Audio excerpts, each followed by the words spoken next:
অনেকের ক্ষেত্রে অনেকের বিষয়ে আমাদের কাছে ইন্টেলিজেন্স ছিল এবং আমরা গত কয়েকদিন থেকেই নিরলসভাবে আমাদের ডিবির একটি চৌকস টিম আমাদের পুলিশ সুপার স্যারের নেতৃত্বে কাজ করে যাচ্ছিল এবং আমরা আসলে আইনের কিছু বিষয় আছে যে আপনি যদি কোনো কাজ সম্পাদন করার আগেই কাউকে অ্যারেস্ট করেন সেক্ষেত্রে পানিশমেন্টের ক্ষেত্রে অথবা এই within the framework of law আমার নিয়ে আসতে একটু বেগ পেতে হয়, কারণ কমিশন তো হয় নাই অপরাধ। তো সেক্ষেত্রে আমরা ওয়েট করছিলাম এবং সেগুলো ইনফরমেশনগুলোকে আমরা যাচাই বাছাই করছিলাম।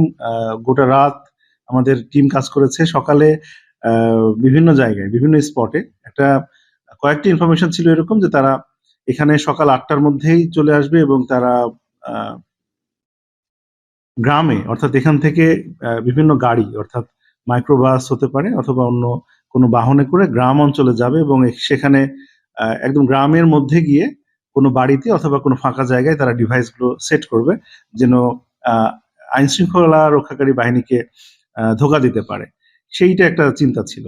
তো আমাদের টিম বিভিন্ন জায়গায় ছদ্মবেশে কাজ করেছে, বিভিন্ন তথ্য সংগ্রহ করেছে। সর্বশেষ যেটা এখন সংবাদ সেটি হলো যে আপনারা জানেন যে 11টি সেন্টার থেকে সর্বমোট 16টি ডিভাইস উদ্ধার হয়েছে এবং 18 জন আসামি বলবো না, আমরা এখন সাসপেক্ট বলি বা এই অফেন্সের সাথে কানেক্টেড আমরা বলতে পারি যে 18 জন সদস্যকে আমরা গ্রেপ্তার করতে পেরেছি।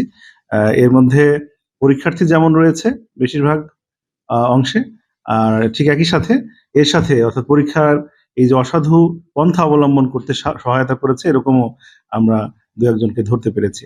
আমরা এগুলো যাচাই বাছাই করে মূল হোতা যে তারও তথ্য আমাদের কাছে আছে। মূল হোতা এটা কত বড়, এই চক্রের কত বড় সদস্য সেটিও আমরা তাকে না ধরলে আসলে আগেই বলতে পারছি না। তদন্তের স্বার্থে তার নামটিও আমি বলছি না।